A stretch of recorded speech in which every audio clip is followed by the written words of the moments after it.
సంవత్సరాల తరబడి ఎన్ని మందులు వాడినా మీ మోకాల నొప్పులు తగ్గట్లేదా? ప్రాణ పెయిన్ క్లినిక్ లో అత్యాధునిక చికిత్స. బెంగళూరు రేవ్ పార్టీ కేసు కుదిపేస్తుంది. పార్టీలో పాల్గొన్న చాలా మంది తెలుగు రాష్ట్రాలకు సంబంధించిన వారే అని తేలడం, అందులో సినీ ప్రముఖులు కూడా ఉన్నారు అని తెలియడంతో మ్యాటర్ సీరియస్ అయింది. ముఖ్యంగా ఇప్పుడు ఎలాంటి పార్టీలకు అటెండ్ అవ్వని హీరో శ్రీకాంత్ రేవ్ పార్టీలో ఉన్నారని తెలిసిన వార్తలు రావడం ఒకంత షాక్ ఇవ్వగా, రేవ్ పార్టీకి తాను వెళ్ళలేదని క్లారిటీ ఇచ్చారాయన. తాజాగా మరోసారి మీడియా ముందుకు వచ్చి స్ట్రాంగ్ వార్నింగ్ ఇచ్చారు.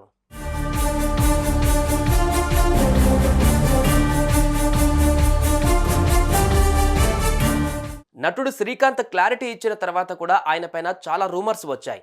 ఆయన సిబిఐ ఆఫీస్కు వెళ్లారని వార్తలు వచ్చాయి. దీనిపై ఆయన స్ట్రాంగ్గా రియాక్ట్ అయ్యారు.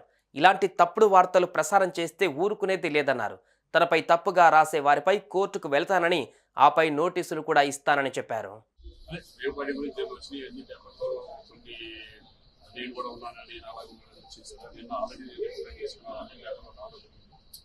కానీ మీరు కూడా ఇటువంటి ఇన్సిడెంట్లు రాయడం ఎందుకంటే మంచిది. ఎందుకంటే పబ్లిక్ అవేర్నెస్ సొసైటీ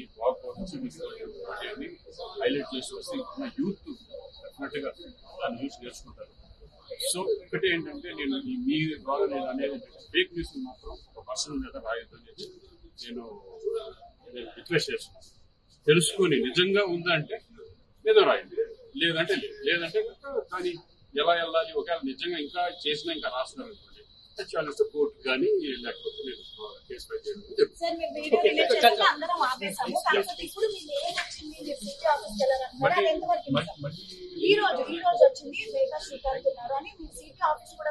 ఒకవేళ నిజంగా ఎవరన్నా రాస్తే నేను డైరెక్ట్ కోర్టుకి వెళ్తాను, కోర్టులో తెచ్చుకుంటాను, నేను ఫైల్ చేస్తాను.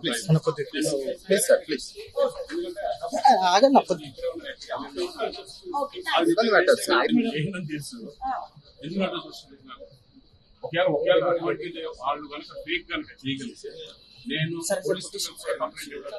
తప్పు చేస్తే పోలీసులే పేర్లు బయట పెడతారు. కానీ కొందరు మాత్రం అసత్య ప్రచారాలు చేసి ఏం తెలియని వారిని ఇన్వాల్వ్ చేస్తున్నారు.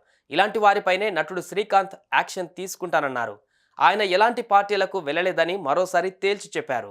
సుమన్ టీవీలో మీ పర్సనల్ అండ్ బిజినెస్ ప్రమోషన్స్ కోసం కింది నెంబర్కి కాంటాక్ట్ చేయండి.